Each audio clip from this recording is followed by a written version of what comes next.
1982, the total net worth of the 400 richest people in the world was 93 billion. Today, it's in excess of 2.5 trillion. Can you imagine that?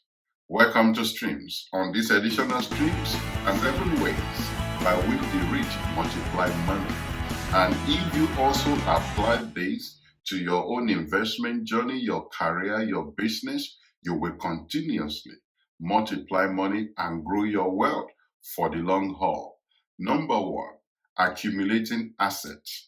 The rich accumulate assets over liabilities. And one of the key differences between the rich and the poor is that the rich kept building asset portfolio while the poor builds liability portfolio. And a simple definition of asset and liabilities: asset is something that puts money in your pocket, and liability is anything that takes money out of your pocket. Anything you need to pay for is a liability. Anything that gives you money is an asset. If you want to know more about that, you can watch the video at the end of this sharing on good debt versus bad debt, and you can also watch the rules of money. You have a better understanding of how that works. And also, the rich does not put their money in savings. Think of it today. The best interest rate in the western part of the world is not 0.05%. And that will hardly give you anything or incentive to save. But the rich actively turns their money into a leverage system where they acquire assets, and assets, like we said, gives you more money. Number 2 is networking. Your network is your net worth.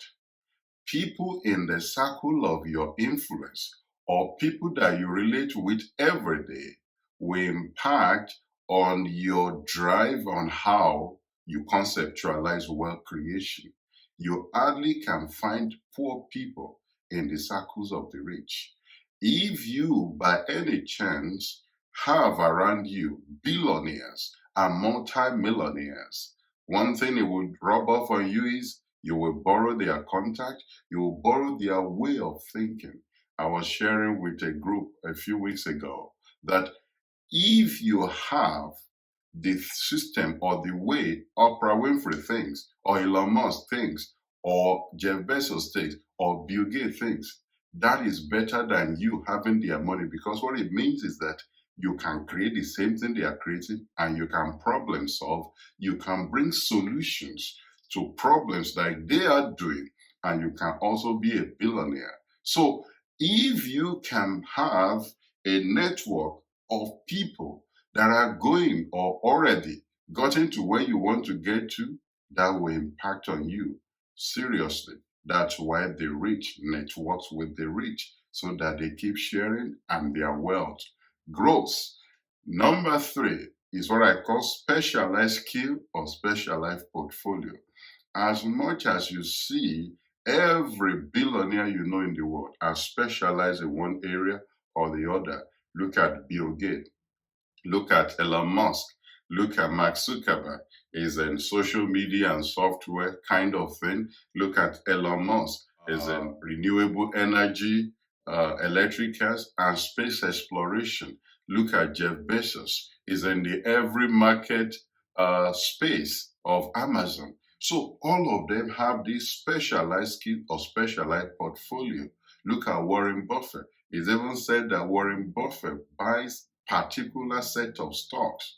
They are specialized. Some are specialized in just buying penny stocks. Some are specialized in just investing in tech stocks. Some are specialized in commodities. So you need to have specialized skills, either in form of training or capacity, or you have a focus portfolio where you invest into. That's what the rich does. What you confuse a lot of people is that they see them investing in other areas, but their core source of income is in a specialized niche, which they understand and they have built capacity on for a very long time. Number 4 is what I call strategic positioning. Positioning is you taking advantage of either information or the prevailing circumstance. Take, for example, during the pandemic, we're still having some ripples of it, but at the core of the pandemic, a lot of people were offloading their stocks. Some were cutting and running, while the people with knowledge that this is just a phase, is not the end of the world, they took advantage of that. They pivoted in terms of their investment, shifted to resilient, pandemic resilient portfolio. That strategic positioning, just like the story of Sir John Templeton, who became a billionaire by taking advantage of natural disasters or major crises in the world. He started investing his stocks in, during the Second World War, for example, and took advantage of the crashes of the 79, 1980, and 1989. So you can see people utilizing and taking advantage and strategically positioning themselves during crisis in order to take advantage of it. Number five is long-term thinking. Long-term thinking and planning trumps short-term gratification. You need to invest for the long term. You can have things that gives you wealth on the short run or gives you cash, but you need to invest for the long haul. You cannot have short-termish thinking and think you're going to build wealth for the longer.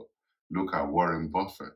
The deity of Omaha, they call him, is 93 and is still as sharp as anything, and he has built wealth for a very long time.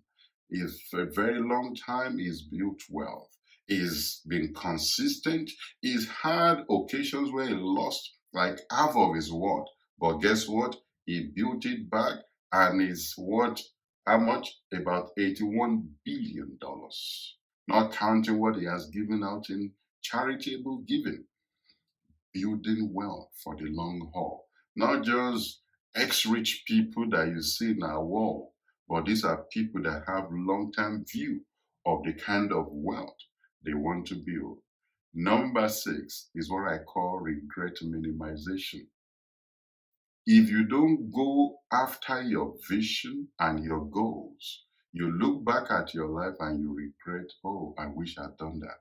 I wish I'd bought Bitcoin. I wish I'd invested in Amazon stocks. I wish I'd done this. I wish I'd done that. The rich focus on their goals and they go for it. They minimize regret in their life. They achieve their set goals, and you can start doing that.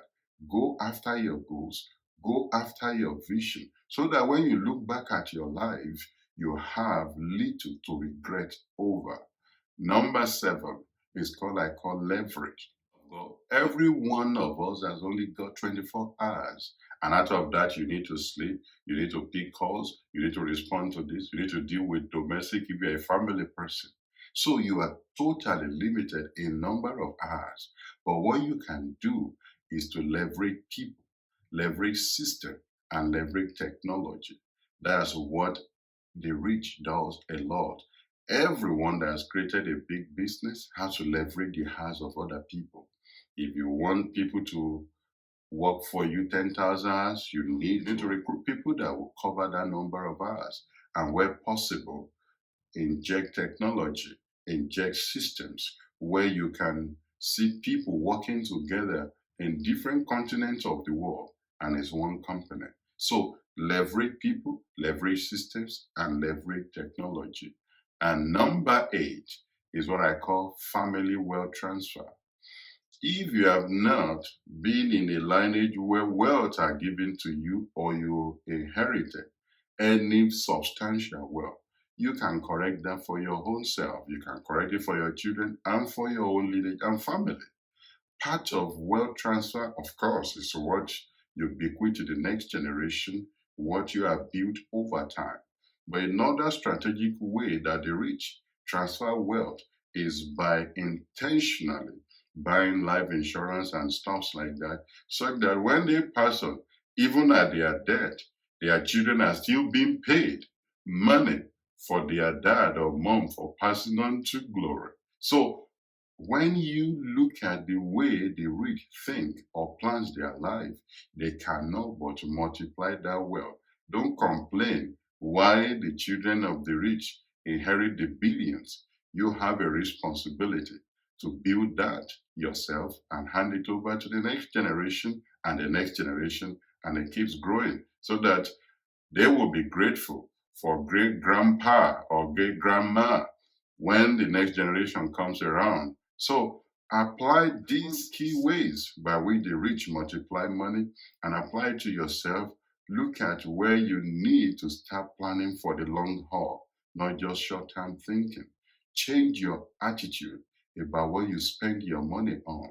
Stop acquiring liabilities. Start putting your money into assets. Look at the people within the circle of your influence. Are you just hobnobbing with people that will not motivate you or challenge you to the next phase of your own life?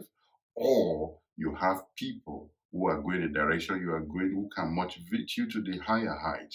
I hope this is useful for you. And don't forget the two videos I mentioned, good debt versus bad debt, and the rules of money. Watch these videos. It will help you to skill up and to further deepen your knowledge on the subject matter. If this is useful for you, subscribe to the channel and get notification and share with your loved ones. Don't forget, subscribe. See you on the next episode. Bye for now.